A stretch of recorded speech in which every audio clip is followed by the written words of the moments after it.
നമസ്കാരം. മലയാള സിനിമയിൽ ഒരു വിവാദ പുഴു ഇഴഞ്ഞു തുടങ്ങിയത് 2 വർഷം മുൻപാണ്. ഇരിക്കുന്നിടം തന്നെ തിന്ന് ധ്യാനത്തിലെന്ന് നടിച്ച് പിന്നെ അത് ഇടത് പ്യൂപ്പയായി. ചുരുക്കി പറഞ്ഞാൽ മമ്മൂട്ടിക്ക് നേരെ വിരൽ ചൂണ്ടിയോർ തന്നെ സംഘപരിവാറിലേക്ക് കപടശലഭമായി പറന്നിരിക്കാൻ പാഴ്ശ്രമവും നടത്തി. ആരോപിച്ചതും ഇളക്കിവിട്ടതും പ്രചരിപ്പിച്ചതും ഒരേ കേന്ദ്രം, അത് ഇടതു കേന്ദ്രം. അല്ലെങ്കിലും ഈയിടെയായി പുഴുവരിക്കൽ ഒരല്പം കൂടുതലാണ്. പാടില്ലാത്തത് ഒളിച്ചു പിടിക്കാൻ മറയുണ്ടാക്കലാണ് ചിലരുടെ പണി. കുറച്ചെങ്കിലും വലിച്ചു പുറത്തിട്ട് ഉറക്കെ പറയാതെ വയ്യ. പുഴുവിൻ്റെ പേരിൽ ഇടത് ഭുജികൾ വിവാദം ആളിക്കത്തിച്ചത് എന്തിന്? അതിന് മമ്മൂട്ടിയെ കരുവാക്കിയെങ്കിൽ കാരണമെന്ത്? മമ്മൂട്ടി മൗനം വെടിയാത്തതെന്ത്? മലയാള സിനിമയിൽ മാഫിയ നീരാളിപ്പിടുത്തമോ? അതിന് രാഷ്ട്രീയ ബന്ധുക്കൾ കുടപിടിക്കുന്നു. സ്വാഗതം ജനൻ ഡിബേറ്റിലേക്ക്.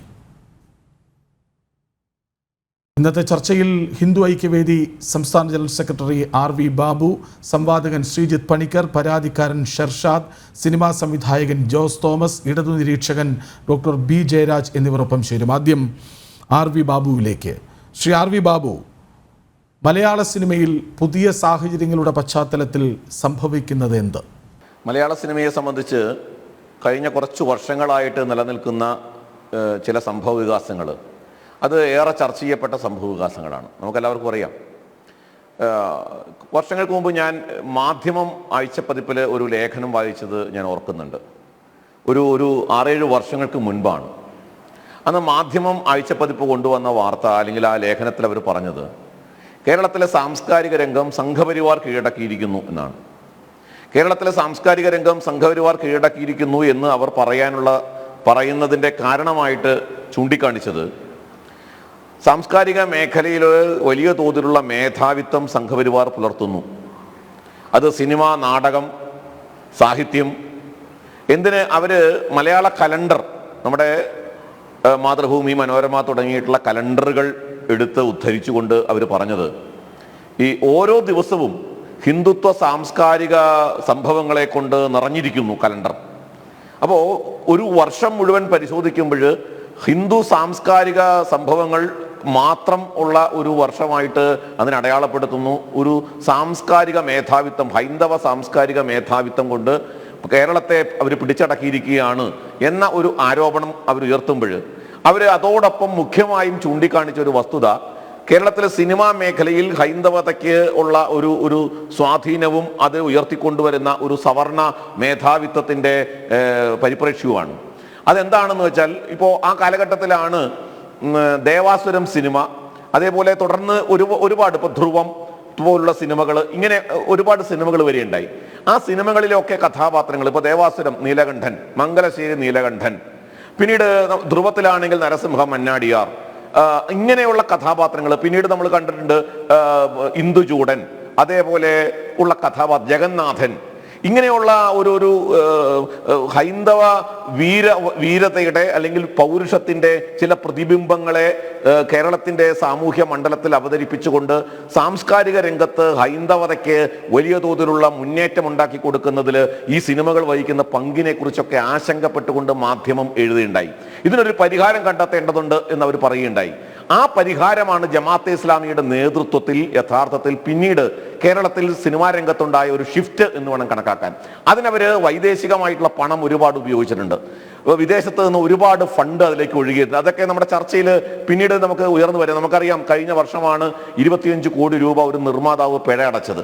വിദേശ ഫണ്ട് സ്വീകരിച്ച് ആ പണം കണക്കിൽപ്പെടുത്താതെ അന്വേഷണത്തിൽ ED 25 കോടി രൂപ അദ്ദേഹത്തെ കൊണ്ട് പിഴ അടയിപ്പിച്ച വാർത്തയും നമ്മൾ വായിക്കുകയുണ്ടായി. അപ്പൊ അങ്ങനെ വിദേശ ഫണ്ടിന്റെ സഹായത്തോടു കൂടി കേരളത്തിലെ ഹൈന്ദവ സാംസ്കാരിക മാനബിന്ദുക്കളെ മുഴുവൻ അപമാനിക്കുകയും അതിനെ നശിപ്പിക്കുകയും ചെയ്യുന്ന ഗൂഢ ഉദ്ദേശം മുന്നിൽ വെച്ചുകൊണ്ട് ജമാഅത്തെ ഇസ്ലാമിക തീവ്രവാദികളുടെ അജണ്ട നടപ്പാക്കുന്നതിന് വേണ്ടി ഒരു കൂട്ടം സംവിധായകര് നമ്മുടെ കേരളത്തിൽ രൂപപ്പെട്ടു.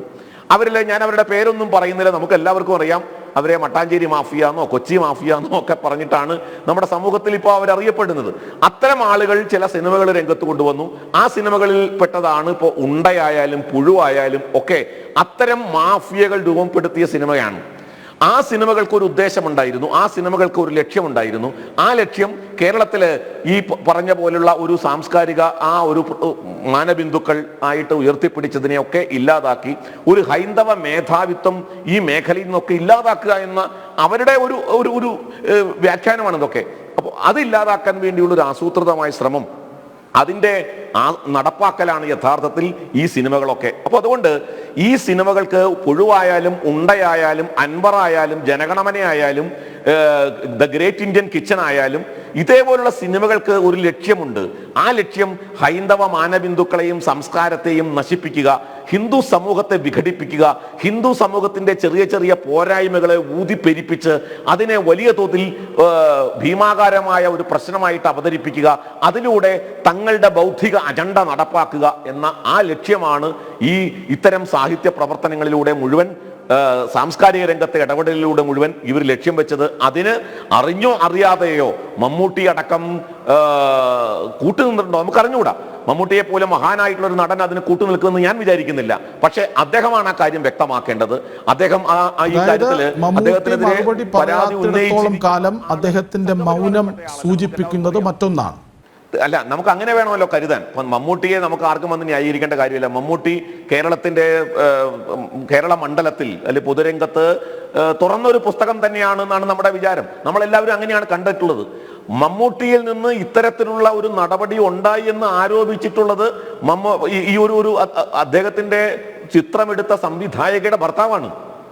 അദ്ദേഹം ഒരു ആരോപണം ഉന്നയിക്കുമ്പോൾ, പ്രത്യേകിച്ച് മറ്റൊരു സ്ക്രിപ്റ്റുമായി അദ്ദേഹത്തെ സമീപിക്കുമ്പോൾ ആ സ്ക്രിപ്റ്റ് മാറ്റി വെച്ചിട്ട് പുഴു എന്ന ഈ നേരത്തെ ഞാൻ സൂചിപ്പിച്ച പോലെ ഹൈന്ദവ സമൂഹത്തിലെ ഭിന്നതകളെ പെരുപ്പിച്ച് കാണിക്കുന്ന അതിൻ്റെ ഈ ഇടതുപക്ഷ അജണ്ട നടപ്പാക്കുന്ന ജിഹാദി അജണ്ട നടപ്പാക്കുന്ന ഒരു സിനിമയെ അദ്ദേഹം മുന്നോട്ട് വെച്ച് ആ സ്ക്രിപ്റ്റ് ചെയ്താൽ മതി എന്ന് അദ്ദേഹം നിർദ്ദേശിച്ചു എന്ന് പറയുമ്പോൾ അത് വളരെ ഗുരുതരമായ ആരോപണമാണ്.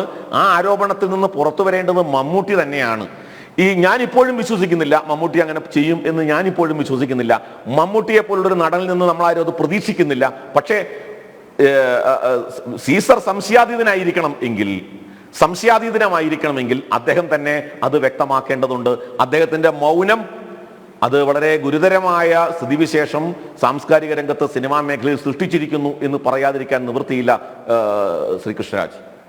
ഡോക്ടർ ബി ജയരാജ്, കേൾക്കാമെങ്കിൽ ഈ സംഘപരിവാർ സംഘടനകൾ ആവശ്യപ്പെടുന്നത് ഈ വിവാദത്തിൽ കൃത്യമായ ഒരു ഉത്തരം വേണം, വ്യക്തത വേണം എന്നാണ്. അങ്ങനെ ഈ വ്യക്തത വേണമെന്ന് ആവശ്യപ്പെടുന്നവർ പ്രതിസ്ഥാനത്ത് വരുന്നത് എങ്ങനെയാണ്?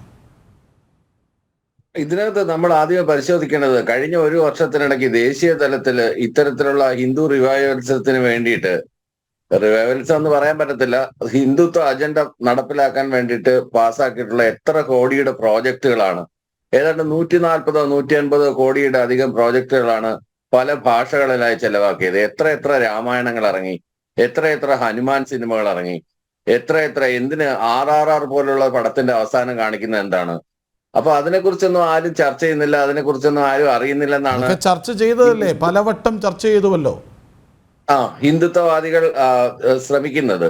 അതിനോടൊപ്പം തന്നെ ഇത് ഒരു സത്യത്തിൽ ഇതൊരു നോൺ ഇഷ്യൂ ആണ്. നോൺ ഇഷ്യൂ എന്ന് പറഞ്ഞു കഴിഞ്ഞാൽ അങ്ങനെ ഒരു നടൻ ഇപ്പൊ ഒരു സ്ക്രിപ്റ്റിനകത്ത് ഇടപെടൽ നടത്താറുണ്ട്. സാധാരണഗതിയിൽ മിക്കവാറും ആരെങ്കിലും നടന്മാർ സ്ക്രിപ്റ്റിൽ ഇടപെടൽ നടത്താറുണ്ട്. അത് ഹിന്ദുത്വ മൂല്യങ്ങളെ ഇകഴ്ത്തി കാണിക്കാൻ വേണ്ടിയിട്ടാണ് എന്ന് പുഴു എന്ന് പറഞ്ഞ സിനിമയില് ഈ സവർണബോധത്തിനെ ആക്ഷേപിക്കാൻ വേണ്ടിയിട്ടാണ് ആ സ്ക്രീൻ ഉപയോഗിച്ചെങ്കിൽ അങ്ങനെ ഒരു സവർണബോധം, അങ്ങനെ ഒരു ജാതിബോധം, അങ്ങനെ ഒരു ചാതുർവർണ്ണി ഇപ്പോഴും ഇന്ത്യയിൽ നിലവിലുള്ളത് കൊണ്ടാണെന്ന് തന്നെയാണ് എന്റെ അഭിപ്രായം.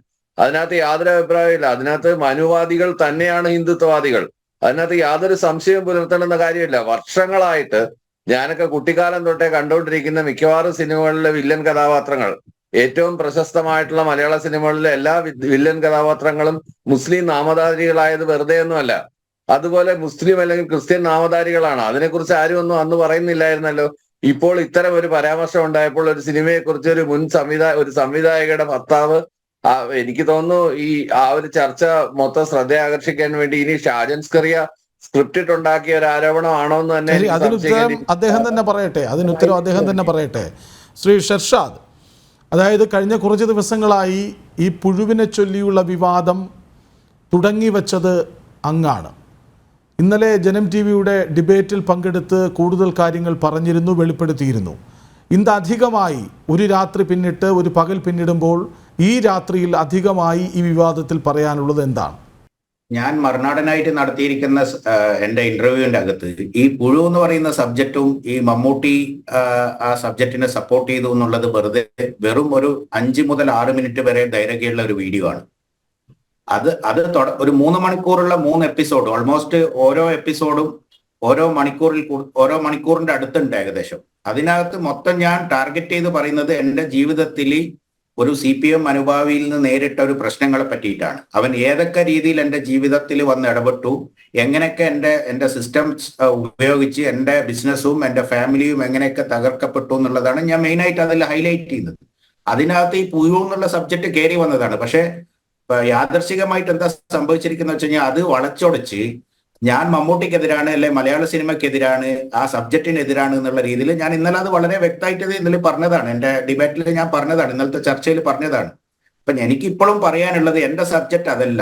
ഞാൻ മമ്മൂട്ടി അങ്ങനെ ഒരു സ്ക്രിപ്റ്റ് ചെയ്യണം എന്ന് ആവശ്യപ്പെട്ടപ്പം ഞാൻ അതിൽ പറഞ്ഞൊരു കാര്യം എന്താണെന്ന് വെച്ച് കഴിഞ്ഞാൽ, നിന്റെ ആദ്യത്തെ സിനിമ ഇങ്ങനെ ഒരു സബ്ജക്റ്റ് ചെയ്യണോ?